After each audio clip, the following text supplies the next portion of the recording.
जो लोग government exam की तैयारी या अपने लक्ष्य की प्राप्ति के लिए झंझोर मेहनत करने में लगे हुए हैं, मैं उनका हार्दिक स्वागत करता हूं। चाहे आप लोग बीपीएससी की तैयारी कर रहे हों या यूपीएससी की या रेलवे की, हमारे पढ़ाने का ये तरीका होगा कि जो भी टॉपिक होगा उसकी डेप्थ में जाकर क्वेश्चन को खींच लेंगे।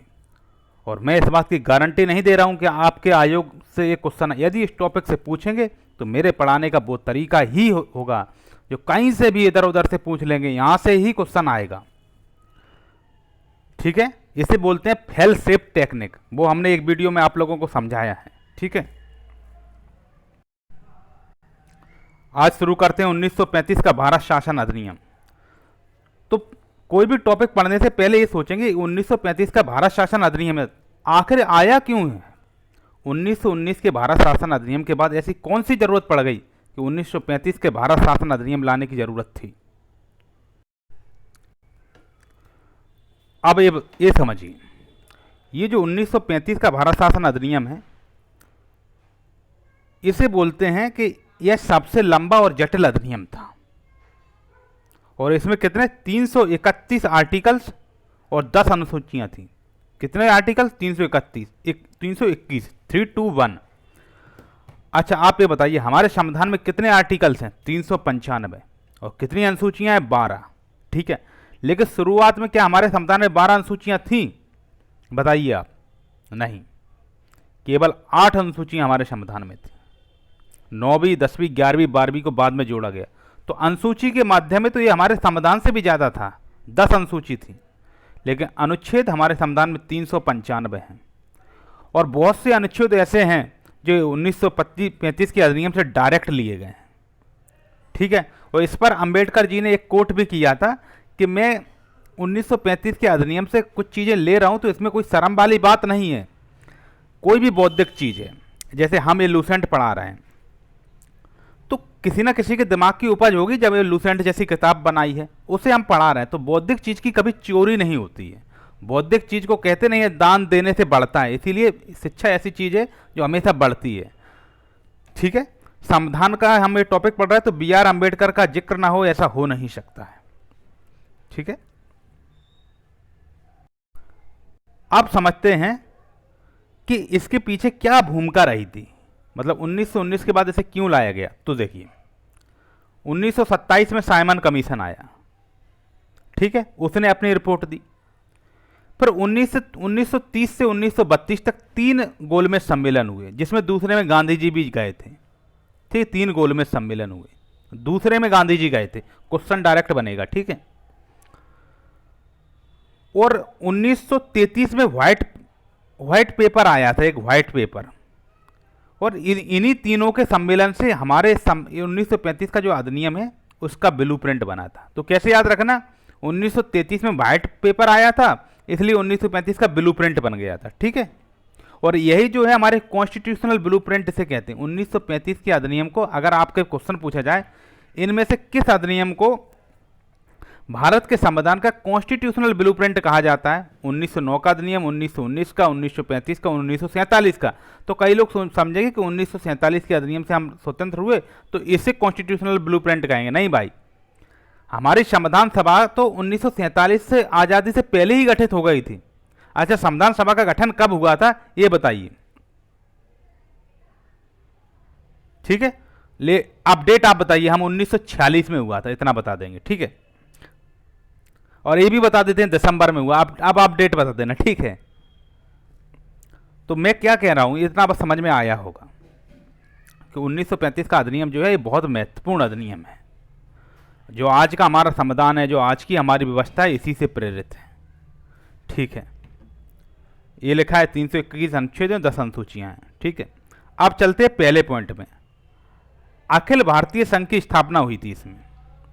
और अखिल भारतीय संघ में क्या था, 11 ब्रिटिश प्रांत थे, 6 चीफ कमिश्नरी क्षेत्र था और कुछ देसी रियासत थी। ठीक है, अखिल भारतीय संघ, ऑल इंडिया फेडरेशन। अच्छा, हमारा जो आज का भारत है वो कैसा है, फेडरेशन है कि नहीं है? नहीं भाई, हमारा आज का जो भारत है वो यूनियन है। इसी फेडरेशन में कुछ बदलाव होने के बाद हम यूनियन बने। भारत राज्यों का संघ है। ठीक है, आज हमारे यहाँ 28 राज्य हैं। और कितना, जैसे चीफ कमिश्नरी वैसे आज हमारे पास केंद्र शासित प्रदेश हैं, लेकिन ये देसी रियासतें नहीं हैं, इसलिए 11 ब्रिटिश प्रांत की जगह हमारे पास 28 ब्रिटिश प्रांत हैं। ठीक है, इतना समझ गए होंगे आप।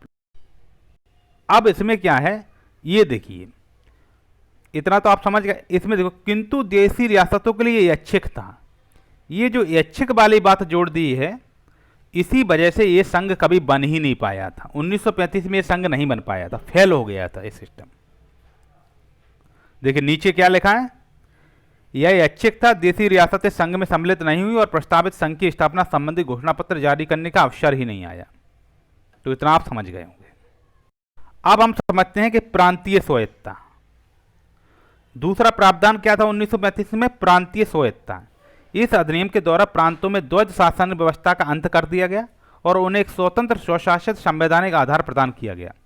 ये द्वैध शासन व्यवस्था क्या थी? देखो, हमारे इतिहास में, हमारे संविधान में द्वैध शासन व्यवस्था तुम्हें दो जगह मिलेगी। एक बात बता देते हैं, दो जगह कहाँ मिलेगी? एक तो 1919 में डायआर्की लाई गई थी। 1919 में देखो, 2 बार 19 लिखा है, मैंने एक ट्रिक से याद कराया था, 2 बार 19 लिखा है, तो 1919 में डायआर्की आया था। इसमें क्या हुआ था, द्वैध शासन मतलब क्या होता, कुछ जैसे हमारे यहाँ कुछ सब्जेक्ट हैं, 3 अनुसूची हैं, संघ सूची, संवर्ती सूची, राज्य सूची, वैसे ही सब्जेक्ट हैं। तो उन सब्जेक्ट को 2 भागों में बांटा गया था। जो अच्छे सब्जेक्ट थे, जिनमें मतलब पकड़, राज्य पकड़ के साथ पुलिस, सेना, पैसा, ये सब अंग्रेजों ने अपने पास रखे। शिक्षा, स्वास्थ्य, स्थानीय स्वशासन, मतलब जिसमें बहुत काम करने की जरूरत थी, आमदनी नहीं थी, वो विभाग हमारे भारतीय लोगों को सौंप दिए, तो उसे द्वैध शासन कहा गया। तो जब इसे द्वैध शासन व्यवस्था को यहाँ अंत करना है, तो मतलब कोई ना कोई तो कमी इसमें होगी जब अंत किया है द्वैध शासन व्यवस्था का। तो 1919 के बाद अगला अधिनियम कौन सा है? 1935 का। तो आप ऐसे याद रखना कि इसमें जो कमियों को दूर किया गया था 1935 में। ठीक है, इसके अलावा दूसरी जगह द्वैध शासन और तुम्हें मिलेगा। जब 1764 के बक्सर के युद्ध में, और उससे पहले 1757 का जो प्लासी का युद्ध हुआ था, उसमें अंग्रेजों ने बंगाल में क्या किया था? द्वैध शासन किया था। वहां भी अंग्रेजों ने यही किया था। क्यों? जो निजामत का काम था, निजामत ऐसे समझिए, जो प्रशासनिक काम था, मतलब पब्लिक के भले के लिए कुछ करना था, पब्लिक के लिए लॉ एंड ऑर्डर मेंटेन करना था, वो सब तो बंगाल का नवाब देखेगा। और जो दीवानी का काम था, दीवानी से समझ लीजिए जो आय व्यय का काम था, पैसे का काम था, पैसा बोलता है भाई, ये पैसे का जो काम था वो अंग्रेजों ने अपने पास रखा था।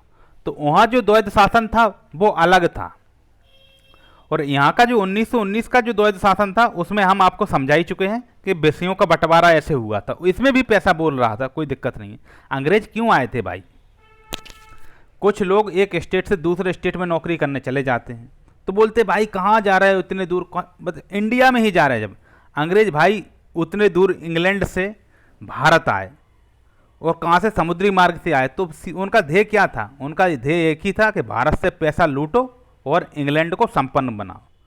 और इसमें दादा भाई नौरोजी ने एक थ्योरी भी दी है, ठीक है, कि कैसे गंगा की रिवर का जो अच्छा पोषक तत्व निकाल के और इंग्लैंड के लंदन के टेम्स नदी में डाला जाता है। इससे समझिए हमारे यहाँ की जो भूमि उपजाऊ थी, यहाँ से पैसा लूट के अंग्रेज इंग्लैंड में ले जाते थे। ठीक है,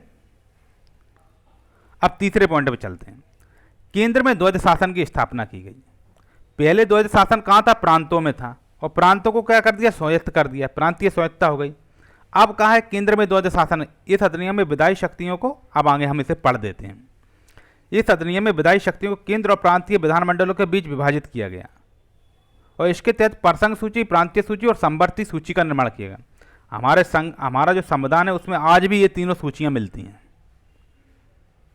ठीक है, तो इन सूचियों के बारे में थोड़ा डिटेल से आपको बता देते हैं, क्योंकि यहां से क्वेश्चन डायरेक्ट उठ जाएगा। अब देखिए, ये प्रसंग सूची है। प्रसंग सूची के विषयों पर प्रसंग विधानमंडल को विधान बनाने की शक्ति थी। मतलब प्रसंग सूची में प्रसंग विधानमंडल कौन सा है? जो दिल्ली का जो विधानमंडल है वो परिसंघ बोलते हैं। ठीक है, मतलब आज भी हमारे संघ में जो संघीय सूची है, कौन सी सूची? संघीय सूची। उस पर कौन? संघ सरकार ही तो बनाएगी, संघ सरकार। ठीक है, संघीय सूची। तो वही है। विधान कौन बनाएगा? प्रसंग विधानमंडल। इस सूची में क्या क्या था? विदेशी कार्य था, करेंसी था, मुद्रा, नौसेना, सेना, वायुसेना, जनगणना। एक बात बताइए, जनगणना कौन कराता है? हमारी केंद्रीय सरकार कराती है, दिल्ली की सरकार। सेना किसके कंट्रोल में है? स्वाभाविक है, केंद्र सरकार के कंट्रोल में है। ये आरबीआई वगैरह किसके कंट्रोल में? केंद्र सरकार के में है। विदेश मंत्री जो कौन हमारे हैं, जयशंकर प्रसाद, किसके हैं? मोदी जी के। मोदी जी कौन है? हमारे प्रधानमंत्री अर्थात केंद्र सरकार के। अब देखिए, और प्रांतीय सूची में क्या होता था? वो विषय जो राज्य के पास है। जैसे आपने सुना जो यूपीएसआई की वैकेंसी आई है तो यूपी पुलिस है, बिहार दरोगा की वैकेंसी बिहार दरोगा। हर राज्य का अलग अलग होता है। तो क्या पुलिस क्या है? पुलिस, ये देखिए, पुलिस राज्य सूची का विषय है। अब यूपी, उत्तर प्रदेश पीएससी की तैयारी कर रहा है, बिहार पीएससी, एमपी पीएससी, ये क्या है? प्रांतीय लोक सेवा। और शिक्षा क्या है? ये राज्य स्तर के विषय हैं, ठीक है। इन पे कौन बना? राज्य विधानमंडल। लखनऊ का विधानमंडल, पटना का विधानमंडल, इन पे प्रांतीय सूची पे आज भी बना रहे हैं। तो ये कहाँ से आया है? 1935 से ही आया। अब समवर्ती सूची, तो कुछ विषय ऐसे हैं देखो, उन पे केंद्र सरकार भी कानून बनाती है और राज्य सरकार भी बनाती है। कौन कौन से हैं? जैसे आपका सीआरपीसी है, सिविल प्रक्रिया, विवाह एवं विवाह विच्छेद, तलाक वगैरह, इन पे क्या दोनों सरकारें। अब लेकिन इनमें एक समस्या ये है, अगर दोनों में टकराव होगा तो स्वाभाविक है दिल्ली की वरीयता दी जाएगी अर्थात केंद्र सरकार को वरीयता दी जाएगी। देखो ये बात नीचे लिखी भी है, इसमें देखो लिखा है, ऊपर उल्लिखित उपबंधों के अधीन रहते हुए किसी भी विधानमंडल को दूसरे की शक्तियों का अतिक्रमण करने का अधिकार नहीं था, ठीक है, नहीं था।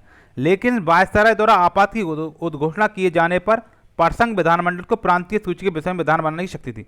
आज भी हम जैसे आपको बता रहे हैं, जिस सरकार है, कहीं केंद्र सरकार कहीं राष्ट्रपति शासन लगा देता है, कौन से आर्टिकल के तहत राष्ट्रपति शासन लगता है? 356 के तहत राष्ट्रपति शासन लगा देता है। तो उस राज्य के विषय में केंद्र सरकार ही विधान बनाती है। विधान मतलब कोई कानून बनाना, ठीक है। इतना आप समझ गए। अब यहां से पढ़ेंगे, दो प्रांतीय विधानमंडलों के अनुरोध पर भी प्रसंग विधानमंडल प्रांतीय विधानमंडल के विषय में विधान बना सकती थी। बिल्कुल, अगर दो प्रांत है, जैसे बिहार और झारखंड दो प्रांत हैं, अगर उनका कोई ऐसा मामला हो जो संयुक्त मामला हो, तो वो दोनों कह सकते हैं दिल्ली की सरकार से कि भाई आप बना दीजिए कानून, तो वो लोग बना देंगे अगर अनुरोध करते हैं तो, ठीक है। समवर्ती सूची के विषयों पर प्रसंग विधि, प्रांत की विधि अभिभावी होती थी, स्वाभाविक है। जो केंद्र सरकार बड़ी होती है, स्वाभाविक है राज्य सरकार पर अभिभावी होगी।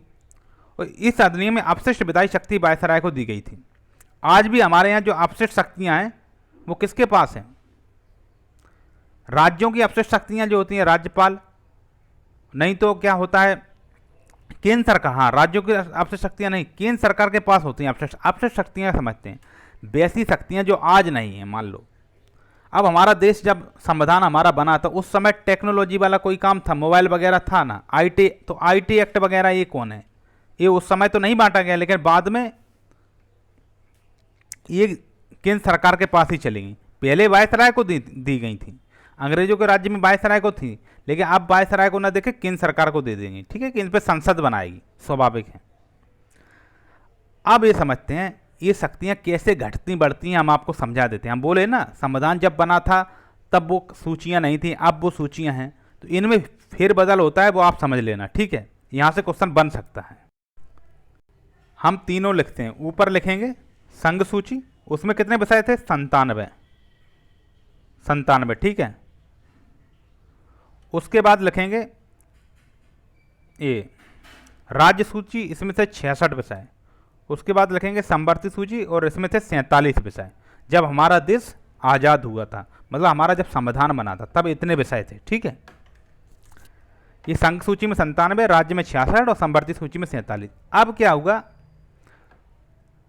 कुछ विषय ऐसे हुए जो बाद में संघ सूची में जोड़े गए, तो संघ सूची में विषय हो गया 97 और 3 जोड़ के 100 हो गया।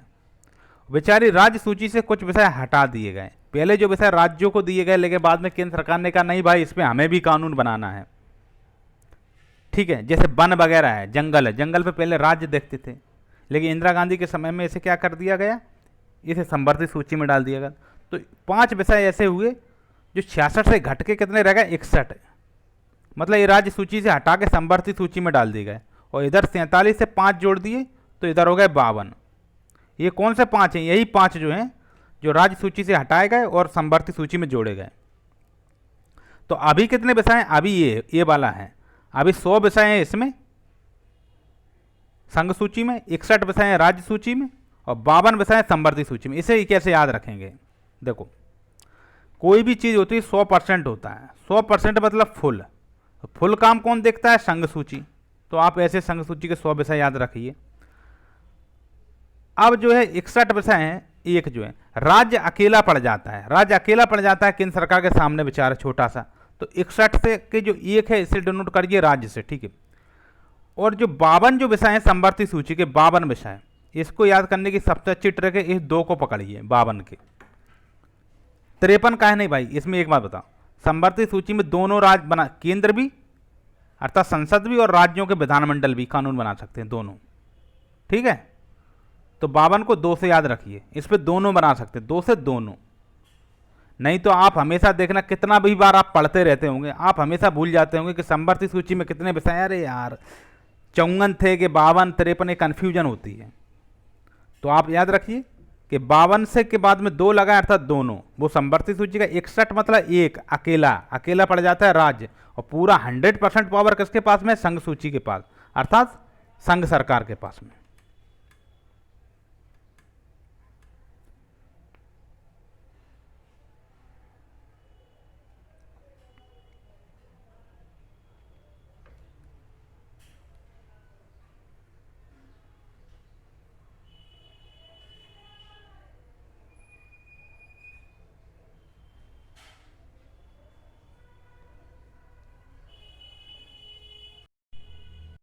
अब आगे देख लेते हैं 1935 का जो अधिनियम था, ये देखिए 1935 के अधिनियम के बारे में हमारे नेहरू जी और हमारे अंबेडकर साहब के कुछ विचार हैं। नेहरू जी ने कहा ये गुलामी का अधिकार पत्र है। ये क्यों कहा था? एक कार जिसमें ब्रेक तो है पर इंजन नहीं है। अगर एक क्वेश्चन आ जाएगा पेपर में, किसने कहा था? तो नेहरू जी ने कहा था। अंबेडकर साहब ने क्या कहा था? मुझे इस आरोप के संबंध में कोई क्षमा नहीं मांगनी कि संविधान के प्रारूप में गवर्नमेंट ऑफ इंडिया एक्ट 1935 का बड़ा भाग पुनः उत्पादित कर दिया गया। देखिए, हमने जब इस टॉपिक शुरुआत किया था तो यही बात आपको बताई थी कि 1935 का जो अधिनियम है उससे बहुत सारी चीज़ें हमारे संविधान में डायरेक्ट उठा ली गई हैं। लेकिन अंबेडकर साहब ने कहा कभी बौद्धिक स्तर की कभी चोरी नहीं होती है, इसलिए इन्होंने कहा मुझे कोई माफ़ी नहीं मांगना है। अब एक बात बताइए, हर चीज़ शुरू से शुरुआत करेंगे तो इंसान अपनी ज़िंदगी में कितना ही कर लेगा। हमें अपने पूर्वजों से कुछ अनुभव मिलते हैं, हमारे यहाँ पहले से जो व्यवस्था चल रही है। अच्छा ये बताइए, हमारे यहाँ जो अमेरिका की व्यवस्था नहीं है, प्रेसिडेंट मतलब अमेरिका में क्या होता है? डोनाल्ड ट्रंप हैं, डोनाल्ड ट्रंप राष्ट्रपति हैं वहाँ के सर्वे सर्वा। जबकि हमारे यहाँ राष्ट्रपति द्रौपदी मुर्मू की जगह महत्व किसका ज़्यादा है? पीएम मोदी का महत्व ज़्यादा है। तो हमारे यहाँ पीएम का महत्व है, उधर प्रेसिडेंट का महत्व। ऐसा कहा है भाई, इंग्लैंड में पीएम का महत्व ज़्यादा होता है, जबकि हमारे यहाँ अंग्रेजों का शासन पहले ही से था, तो ऐसी व्यवस्था बनी हुई थी। इसलिए कोई व्यवस्था लेना कोई शर्म नहीं होता है। कई लोग बोलते हैं संविधान तो कॉपी कर दिया गया। भाई कॉपी नहीं किया गया, ये बहुत बड़े स्तर की बौद्धिक सोच थी हमारे अंबेडकर साहब की, ठीक है। अब आते हैं नेहरू जी पे। ये हम आपको नेहरू जी वाली बात याद करा देते थे। इन्हें क्या बात की नाराजगी थी? इन्हें इस बात की नाराजगी थी कि 1935 का जो अधिनियम है उसमें प्रस्तावना नहीं थी, जबकि आप लोगों ने प्रस्तावना सुना होगा। अब प्रस्तावना सुना होगा तो उसमें पता क्या सुना होगा? प्रस्तावना में आपने कभी ना कभी तो सुना होगा कि हम भारत के लोग भारत को एक संपूर्ण प्रभुत्व संपन्न समाजवादी पंथ निरपेक्ष लोकतंत्रात्मक गणराज्य बनाने के लिए तथा उसके समस्त नागरिकों को, ये तो आपने सुना होगा। ये नेहरू जी ने ही बोला था। कब बोला था? जब इनने उद्देश्य संकल्प में अपना आदर्श प्रस्तुत किया था, ठीक है। ये नेहरू जी ने बोला था, एक बात। दूसरी बात, अब ये प्रस्तावना जो नेहरू जी बोल के गए थे उनमें इन्हीं की लड़की थी इंदिरा गांधी, नेहरू जी की लड़की थी। उनने 42वें संविधान संशोधन 1976 में इसमें कुछ संशोधन कर दिया इस प्रस्तावना में। तो इस प्रस्तावना के लिए हमारी प्रस्तावना बहुत शानदार प्रस्तावना है, बहुत शानदार प्रस्तावना है, और ये नेहरू जी ने ही बनाई थी। तो 1935 के अधिनियम में प्रस्तावना नहीं थी, इसलिए नेहरू जी बहुत नाराज थे। इसलिए इनने गुलामी का अधिकार पत्र बता दिया और कहा एक कार जिसमें ब्रेक तो है पर इंजन नहीं है, ठीक है। आपको याद हो गया होगा। अब हम देखते हैं संघीय न्यायालय की व्यवस्था कि कैसे संघीय न्यायालय बना।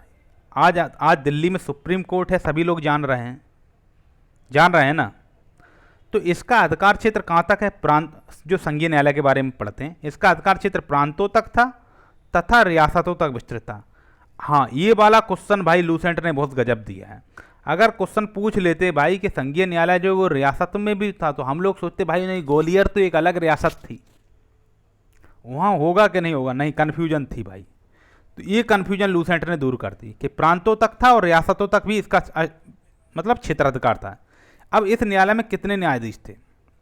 इस न्यायालय में एक मुख्य न्यायाधीश तथा 2 अन्य न्यायाधीश की व्यवस्था थी, और न्यायालय से संबंधित अंतिम शक्ति प्रिवी काउंसिल को प्राप्त थी।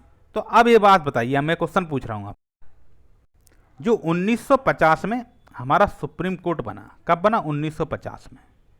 अच्छा, 1950 में बना। इसके लिए ये आधार का काम किया इसने संघीय न्यायालय ने। तो भाई ये सुप्रीम कोर्ट से कैसे भिन्न था, कोई बता सकता है? लोग कहते हैं कि भाई यही सुप्रीम कोर्ट बन गया, ठीक है। तो नाम पहले इसका फेडरल कोर्ट का था, फेडरल कोर्ट का एफसी का था, एससी का नहीं था सुप्रीम कोर्ट। उसका कारण है, हमारा सुप्रीम कोर्ट एकदम सुप्रीम है, वो अपने निर्णयों को लिए बाद में अंतिम निर्णय सुप्रीम कोर्ट ही देता है। लेकिन ये फेडरल कोर्ट अंतिम निर्णय नहीं देता था, ये सुप्रीम था ही नहीं। सुप्रीम समझ रहे, सुप्रीमो मतलब सबसे सुपर पावर, सुप्रीम। ये सुप्रीम कहाँ से था? इसके ऊपर तो जो लंदन में बैठी थी एक प्रिवी काउंसिल थी, और अपने अंतिम निर्णय के लिए लंदन की प्रिवी काउंसिल पर डिपेंडेंट था। इसका सुप्रीम कोर्ट नाम मात्र का भी सुप्रीम नहीं था, इसलिए इसे फेडरल कोर्ट बोला गया। बस इतना था कि इसके अंतर्गत बहुत बड़ा क्षेत्र आता था, कई देसी रियासतें आती थीं, कई राज्य आते थे, इतना बड़ा भारत इसके अंतर्गत है, इसलिए वो फेडरल कोर्ट था, संघीय न्यायालय। लेकिन अपने आप में सुप्रीम नहीं था। कोई छोटा सा देश हो, नेपाल जैसा, उसमें भी सुप्रीम कोर्ट हो सकता है अगर वो सुप्रीम है, अपने निर्णय खुद ले रहा है। लेकिन हमारा इतना बड़ा संघीय न्यायालय था, अपना निर्णय खुद नहीं लेता था, इसलिए वो सुप्रीम नहीं था। ठीक है, आपको समझ में आया होगा। अब रही बात ये कि इसमें इतना एक न्यायाधीश थे और 2 अन्य न्यायाधीश थे। ठीक है, एक मुख्य न्यायाधीश, 2 अन्य न्यायाधीश। एक बात बताइए आप हमें, जब हमारा देश आज़ाद हुआ, हमारा संविधान बना 1900, और हमारा ये सुप्रीम कोर्ट बना 1950 में बना, तो उस समय कितने न्यायाधीश थे? उस समय हमारे सुप्रीम कोर्ट में एक मुख्य न्यायाधीश और 7 अन्य न्यायाधीश थे। टोटल कितने थे? 8 थे। ठीक है, बाद में क्या हुआ? आज कितने हैं? आज हमारे यहाँ कितने हैं मुख्य न्यायाधीश? कितने हैं आज हमारे सुप्रीम कोर्ट में कितने मुख्य न्यायाधीश हैं बताइए? तो एक ही मुख्य न्यायाधीश आज भी हैं। लेकिन अन्य न्यायाधीश कितने हैं? 3 अर्थात 33 अन्य न्यायाधीश, एक मुख्य न्यायाधीश। तो टोटल कितना हुआ? टोटल है 34 न्यायाधीश हमारे सुप्रीम कोर्ट में। और शुरुआत में कितने थे? 1 + 7। अब एक बात बताइए, ये कौन निर्धारित करता है कि हमारे सुप्रीम कोर्ट में कितने न्यायाधीश होंगे? यह हमारे जो देश में जो संसद है ना, संसद, जो हर 5 साल पीछे जो सांसद का चुनाव होता है, मोदी जी प्रधानमंत्री बन रहे हैं तीसरी बार लगातार, यही जो संसद है ना, यही निर्धारित करती है कितने न्यायाधीश होंगे, सुप्रीम कोर्ट का पीठ कहाँ होगा। ये सब काम संसद के हैं। समझ गए आप लोग? ये वाला 5वां पॉइंट देखिए, ब्रिटिश संसद की सर्वोच्चता। इस अधिनियम में किसी प्रकार का परिवर्तन का अधिकार किसके पास था? ब्रिटिश संसद के पास था।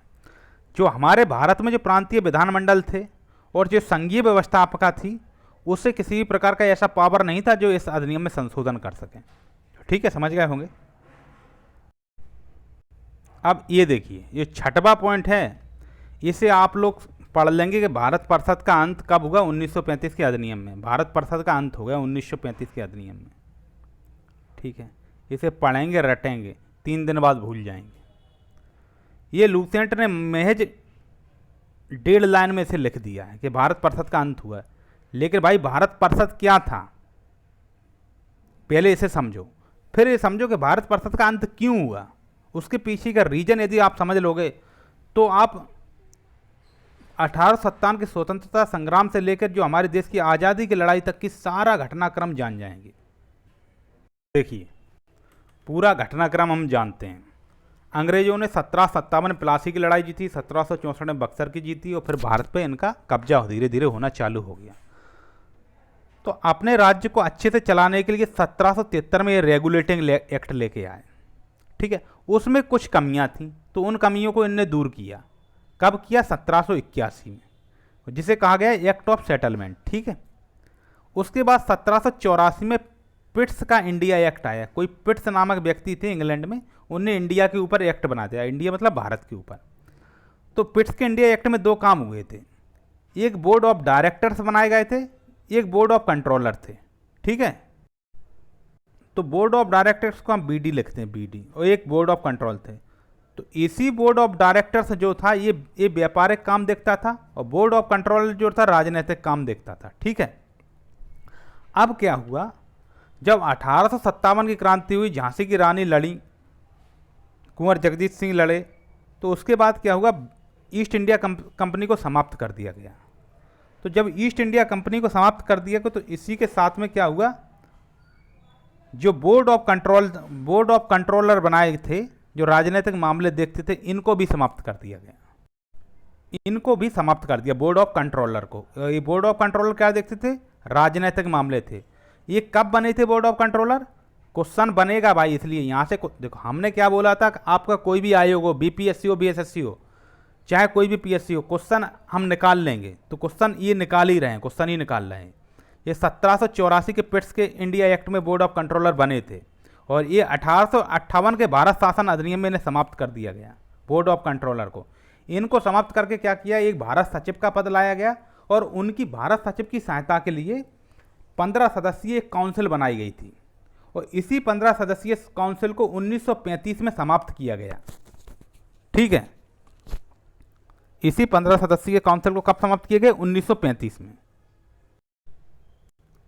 अब हमें इस काउंसिल को समझना है, ये भारत जो परिषद है ना, इसको समझना है, तो पहले इसका काम समझ लिया कि ये क्या करती थी। ये इन्हें सलाह देती थी, किसको? भारत सचिव को, जो एक मंत्री थे, ठीक है। लेकिन इसे समाप्त क्यों किया गया? देखिए 1919 जो है, 1919 में भारतीयों को प्रशासन में भागीदारी दी गई थी, ठीक है। और 1935 में क्या होगा, प्रांत स्वायत्त हो गए। आज जैसे हमारा बिहार है, एमपी है, यूपी है, झारखंड, इसी तरह प्रांत 1935 में बन गए थे। जब इतनी स्वायत्तता धीरे धीरे दी जा रही है, तो लंदन में बैठी हुई एक काउंसिल भारत के निर्णय कैसे कर सकती है? आप बताइए, ये बेवकूफ़ी भरा हुआ कदम था कि नहीं?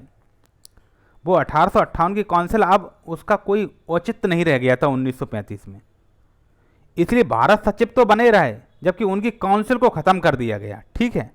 क्योंकि अब 1947 में देश आज़ाद होना था, तो वो पुरानी नहीं चलने वाली थी, तो भारत सचिव का पद तो बना रहा, लेकिन भारत परिषद का अंत हो गया। और ये कितने सदस्यीय थी? 15 सदस्यीय थी 1858 में। अब आपको समझ में आया होगा क्यों समाप्त हुआ।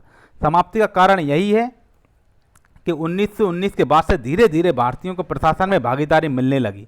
मतलब पहले प्रांतों में डायरकी आई, फिर प्रांतों की डायरकी 1935 में समाप्त हुई, फिर केंद्र में डायरकी आई, 1947 में देश आज़ाद हो गया, तो इसका कोई औचित्य ही नहीं रह गया था, इसलिए इसे समाप्त किया गया, ठीक है। अब आपको ये क्लियर होगा। अब ये देखिए, सांप्रदायिक निर्वाचन पद्धति का विस्तार हुआ। जैसे हम बताया था ना कि कम्युनल अवार्ड के जो जनक कौन है? मिंटो थे। तो जो ये सांप्रदायिक निर्वाचन पद्धति थी 1919 में किसे दी गई थी? 1909 में ये मुस्लिम को दी गई, 1919 में सिख और ईसाइयों को दी गई, 1935 में अब ये दलितों को भी दे दी गई। दलितों को संघीय तथा प्रांतीय व्यवस्थाओं से भिन्न संप्रदायों को प्रतिनिधित्व देने के लिए सांप्रदायिक निर्वाचन पद्धति को जारी रखा गया, और उसका विस्तार दलित जातियों और महिलाओं और मजदूर तक कर दिया गया। मतलब महिलाओं को, मतलब कोई महिला चुनाव में खड़ी होगी, उसका वोट महिलाएं देंगी, कोई मजदूर खड़ा होगा उसको वोट मजदूर देगा, कोई दलित खड़ा होगा उसको केवल दलित ही देगा। ये कोई तरीका होता है? आज हमारे यहाँ कोई विधायक खड़ा होता है, सांसद खड़ा होता है, उसे उसके विधानसभा क्षेत्र के चाहे महिलाएं हो, चाहे मजदूर हो, चाहे दलित हो, चाहे कोई भी हो, सभी उसको वोट देते हैं। और पहले क्या होता था, हर चीज़ अलग अलग करना, मतलब अलग अलग करने का मतलब ये था कि जितना ज़्यादा देश बटेगा उतना ही लुटेगा, ठीक है। अंग्रेजों ने इसको बहुत जोर से, लेकिन हमारे उस समय के नेता लोग, B.R. अम्बेडकर इस चीज़ को समझ चुके थे, गांधी जी समझ चुके थे, इसलिए उनने पहले ही पूना पैक्ट कर लिया था कि आप दीजिए, हम आपकी बात ही नहीं मानेंगे, ठीक है। अब 8वें पॉइंट में, इस अधिनियम में प्रस्तावना का अभाव था। तो आपको पहले ही बताया है कि हमारे जो देश की प्रस्तावना है वो उद्देश्य प्रस्ताव के तहत जवाहरलाल नेहरू लाए थे। ठीक है, अब इनने क्या किया, इसके द्वारा बर्मा को भारत से अलग कर दिया। 1900 पहले क्या, जो म्यांमार है ना, म्यांमार जहाँ से रोहिंग्या लोग आ रहे हैं, ये पहले भारत का ही हिस्सा था। अदन को भी, जो अदन है वो भी आपने भूगोल पढ़ा होगा, अदन की खाड़ी पड़ी होगी, अदन भी भारत का हिस्सा था। ये बरार जो है, बरार को मध्य प्रांत में शामिल कर दिया गया। ठीक है, जो आज का मध्य प्रदेश है, पहले इसमें नागपुर बरार का क्षेत्र भी आता था। ठीक है, यदि आप पुराने स्टूडेंट रहे होंगे तो आप ये समझें कि बरार को मध्य प्रांत में शामिल कर दिया गया। तो बरार के बारे में आपने सुना होगा, यदि आप पुराने स्टूडेंट रहे होंगे, नए होंगे तो नहीं जानते होंगे उतना, या फिर मेडिवल हिस्ट्री आपने पढ़ा होगा। तो बरार में क्या था, बहमनी साम्राज्य था, वो 5 भागों में बटा था, बीजापुर, अहमदनगर, बरार, गोलकुंडा और बीदर। तो तीसरे नंबर पे हमने क्या नाम लिया, बरार। तो ये जो बरार है ना, ये बरार, ये वाला, इसमें एक राजवंश चलता था इमाद शाही, और इसकी स्थापना किसने की थी, फतेहुल्लाह इमाद शाह ने। कब की थी, 1490 में, 1490 में। ठीक है, बहमनी साम्राज्य कितने भागों में बटा, 5 में, गुइजापुर, अहमदनगर, बरार, गोलकुंडा, बीदर। उसमें बरार था, उसमें इमाद शाही वंश था, और उसकी स्थापना फतेहुल्लाह इमाद शाह ने की थी 1490 में। क्वेश्चन आएगा तो आप सॉल्व कर लेंगे। ठीक है, अब हम आते हैं इस पे, ये वाला 10वें नंबर के पॉइंट पे। इसके अंतर्गत देश की मुद्रा और साख पर नियंत्रण के लिए आरबीआई की स्थापना की गई। आरबीआई की स्थापना कब की गई थी, 1/4/35 को। 1/4/35 समझ रहा है, 1 अप्रैल 1935 को आरबीआई की स्थापना की गई थी। और इसका हेडक्वार्टर कहाँ है आरबीआई का, आरबीआई कहाँ पे है, तो आरबीआई मुंबई में है। इतना ध्यान रखना, इसी से हम ट्रैक एक बनाएंगे, वो पूरा आपको याद होगा 1935 का अधिनियम। अच्छा ये बताइए, अभी आरबीआई के गवर्नर कौन है, 2025 में आरबीआई के गवर्नर कौन है, संजय मल्होत्रा। संजय मल्होत्रा, इसे आप एसएम से याद कर सकते हैं। आजकल सोशल मीडिया का युग है एसएम का, अर्थात संजय मल्होत्रा आरबीआई के गवर्नर है। ठीक है, अब इसमें क्या है, ये जो चुनाव वगैरह हो रहे थे, तो इसमें क्या मताधिकार केवल कितने लोगों को था, 10% लोगों का। आज मताधिकार कितने परसेंट लोगों को है बताइए, आज यूनिवर्सल अर्थात सार्वभौमिक मताधिकार है। 18 वर्ष से ऊपर का कोई भी व्यक्ति मत दे सकता है आज की डेट में। अच्छा ये बात बताइए, ये 18 वर्ष जो उम्र है, ये हमारे संविधान में कब किया गया, कौन से संविधान संशोधन के तहत हुआ था, पहले ये 18 वर्ष नहीं थी। ठीक है, तो 18 वर्ष के जैसे आप हो जाएंगे तो आप मत दे सकते हैं कोई भी चुनाव में, चाहे सांसदीय का चुनाव, विधानसभा का, कुछ भी। तो ठीक है, ये हमें कमेंट में करना है कि कौन से संविधान संशोधन के तहत ये 18 वर्ष को किया गया है। और भारत सरकार अधिनियम जो 1935 है, इसी कारण बम्बई से सिंध प्रांत का निर्माण हुआ। पहले जो सिंध जो पाकिस्तान में आता है, ये पहले बम्बई में ही आता था, इसी 1935 से अलग किया गया। तो इतना आप समझ गए होंगे 1935। अब हम एक ट्रिक देंगे, और ट्रिक के माध्यम से आप पूरा 1935 का अधिनियम याद कर पाएंगे। अब हम जो आधा घंटे से रामायण पढ़ रहे थे, इसे देखो हम 3 मिनट में कैसे आपको याद करा देते हैं। तो जो बोलेंगे वो आपको लिखना है। ठीक है, तो लिखो, ऑल इंडिया से फौजी ऑल इंडिया के प्रांतों से फौजी डाईआरकी लेकर दिल्ली गए, और वहां क्या किया, ने कोर्ट को स्टैब्लिश किया, अर्थात सुप्रीम कोर्ट को स्टैब्लिश किया, और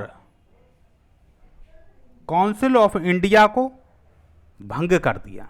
मतलब क्या हुआ, ऑल इंडिया के प्रांतों से फौजी, ऑल इंडिया जैसे ऑल इंडिया में कितने हैं, हमारे यहाँ 28 राज्य हैं, पहले कितने 11 राज्य थे, तो 11 राज्यों से फौजी क्या हुए, दिल्ली की तरफ गए, ऐसे समझो। ऑल इंडिया के प्रांतों से फौजी दिल्ली जाकर इनने क्या किया, कोर्ट को तो एस्टेब्लिश कर दिया, फेडरल कोर्ट को तो बना दिया, और काउंसिल ऑफ इंडिया को भंग कर दिया। और काउंसिल ऑफ इंडिया कहाँ थी, लंदन में थी, इसलिए अंग्रेज हो गए थे नाराज। अब हम इस ट्रिक से आपको याद करा देते हैं। देखो, ऑल इंडिया फौजी को आप कैसे लिखेंगे? ऑल इंडिया फौजी, इसी के सामने लिख लीजिए ऑल इंडिया फेडरेशन। मैं डायरेक्ट फौजी भी बोल सकता था, लेकिन ऑल इंडिया इसलिए लगाया है क्योंकि इससे आपको याद रहेगा कि ऑल इंडिया फेडरेशन कौन से में बना था? 1935 में।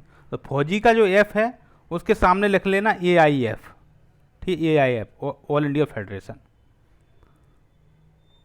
जो प्रांत है ना, प्रांत, ऑल इंडिया के प्रांतों से फौजी, तो जो प्रांत है ना, प्रांत से लिखना, प्रांत में डायआर्की को समाप्त कर दिया गया, डायआर्की को प्रांत में समाप्त किया। तो मैंने क्या बताया था? प्रांतों से डायआर्की लेके दिल्ली गए हैं, अर्थात दिल्ली अब डायआर्की जो था, द्वैध शासन था, प्रांतों से समाप्त कर दिया गया, और दिल्ली में जो अर्थात हमारे केंद्र में डायआर्की को इस्टेब्लिश कर दिया गया, डायआर्की को, ठीक है, डायआर्की अर्थात द्वैध शासन अब प्रांत में नहीं रहा है, अब बिहार में नहीं रहा है, अब पंजाब में नहीं रहा, अब दिल्ली में द्वैध शासन हो गया। तो फौजी लोगों ने क्या किया? डायआर्की लेके दिल्ली चले गए अंग्रेजों के यहाँ, और क्या किया? दिल्ली जाकर से लिख लेना, क्या किया? कोर्ट को बना दिया, फेडरल कोर्ट को बना दिया इन लोगों ने, FC को फेडरल कोर्ट बना दिया, अर्थात जुडिशियरी सिस्टम को इनने बना दिया। ऑल इंडिया के प्रांतों से फौजियों ने डायआर्की लेकर दिल्ली जाकर, ठीक लिखिए, और किसे भंग कर दिया गया? काउंसिल ऑफ इंडिया को भंग कर दिया, ठीक है। अब आप इतना समझ गए होंगे। तो ये क्या क्या हुआ? ऑल इंडिया फेडरेशन बना, प्रोविंशियल ऑटोनॉमी हुई, प्रांतों में प्रांत स्वायत्त हो गए, डायआर्की दिल्ली चले गई, जुडिशियल सिस्टम बना गया, अर्थात फेडरल कोर्ट बन गया दिल्ली में, और काउंसिल ऑफ इंडिया समाप्त हो गई। अब अंग्रेजों की काउंसिल ऑफ इंडिया जो 1858 से चली आ रही थी वो समाप्त हो गई। तो अंग्रेज क्या हो गए? नाराज हो गए। अब फौजी भाइयों ने जब ऐसा कर दिया तो अंग्रेजों ने कहा हमारी काउंसिल ऑफ इंडिया को ख़त्म कर दिया और दिल्ली में फेडरल कोर्ट बना दिया, प्रांतों से द्वैध शासन को समाप्त कर दिया और दिल्ली में डायआर्की लेके बैठ गए जहाँ हमारा वायसराय बैठ रहा है। तो क्या है? अंग्रेज नाराज हो गए। तो अंग्रेजों ने क्या कहा? हम जो 1935 का आपका जो अधिनियम आ रहा है हम इसमें कोई प्रस्तावना नहीं देंगे। एक काम, उनने 5 काम ऐसे किए फौजियों के खिलाफ। उनने कहा नो प्रीएम्बल।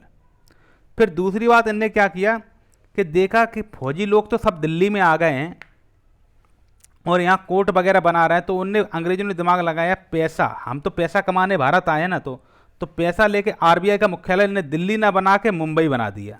आरबीआई का मुख्यालय कहाँ है? मुंबई। 1935 में ही बना, 1 अप्रैल 1935 को।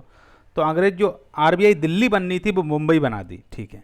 तो आपका इसका आरबीआई का हेडक्वार्टर भी याद रहेगा। 2 काम कर दिया, प्रस्तावना नहीं दिया और हेडक्वार्टर लेके दिल्ली से मुंबई भाग गए अंग्रेज। और इन्हें तीसरा काम क्या किया?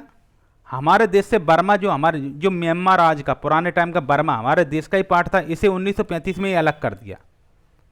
बर्मा को अलग कर दिया, बरार को मध्य प्रांत में मिला दिया, मुंबई से सिंध को अलग कर दिया। अंग्रेजों ने नाराज होकर इतना कर दिया।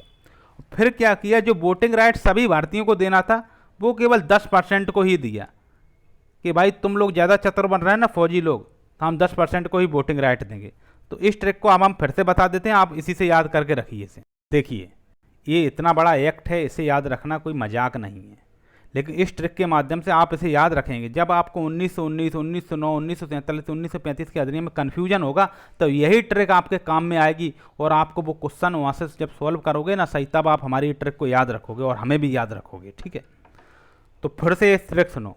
ऑल इंडिया के प्रांतों से फौजी डायआर्की लेकर दिल्ली जाकर, डायआर्की लेकर दिल्ली गए। दिल्ली गए से लिख लेना, जुडिशियरी सिस्टम के लिए हम दिल्ली गए, ठीक है। और वहाँ फेडरल कोर्ट को इस्टेब्लिश कर दिया, इंडियन काउंसिल को भंग कर दिया। इससे क्या हुआ? अंग्रेज नाराज हो गए। और नाराज अंग्रेजों ने क्या किया? क्या 1935 के एक्ट में प्रस्तावना नहीं दी, भारत की बाउंड्री को चेंज कर दिया, बर्मा अलग कर दिया, सिंध को बंबई से अलग कर दिया, ठीक है। और आरबीआई का मुख्यालय दिल्ली ना बना के कहाँ? मुंबई बना दिए। और वोटिंग राइट सभी भारतीयों को ना देगा, केवल इन्हें 10% को ही दिया, ठीक है। और एक तो एक और इससे भी नाराज हो गए। इनने कहा हम और तुम में और विभाजन पैदा करेंगे। उनने कहा फौजी भाई तो मजदूर भी होंगे, कोई मजदूर के घर से भी आ रहा होगा, कोई दलित परिवार से भी आ रहा होगा, तो इनके लिए हम इन फौजी भाइयों को क्या करते हैं? अलग अलग वो दे देते हैं, पृथक निर्वाचन दे देते हैं, अर्थात सांप्रदायिक निर्वाचन है। इन्हें धर्म के नाम पे बांट देते हैं, इन्हें जाति के नाम पे हम बांट देते हैं। तो सेपरेट इलेक्टोरेट्स जो होता है इसको और ज़्यादा एक्सपेंड कर दिया और सभी के लिए कर दिया, महिलाओं के लिए भी कर दिया, दलितों के लिए भी कर दिया, मजदूरों के लिए भी कर दिया, और मुस्लिमों के लिए तो 1909 में ही कर दिया था, सिखों के लिए 1919 में ही कर दिया था। ठीक है, तो फौजी के सामने लिखना ऑल इंडिया फेडरेशन, प्रांतों के से लिखना है प्रांतों में डायरकी को समाप्त कर दिया गया, दिल्ली में डायरकी को इस्टेब्लिश कर दिया, जुडिशियल सिस्टम अर्थात फेडरल कोर्ट को दिल्ली में स्थापित कर दिया गया। ठीक है, और काउंसिल ऑफ इंडिया को अबोलिश कर दिया अर्थात समाप्त कर दिया गया, और आरबीआई का मुख्यालय दिल्ली न बनाकर मुंबई बनाया।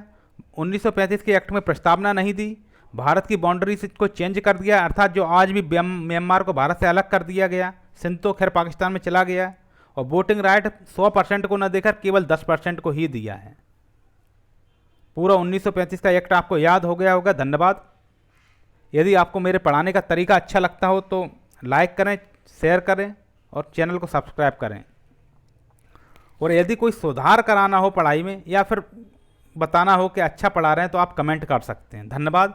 आप सभी की नौकरी लग जाए, ईश्वर से प्रार्थना करते हैं।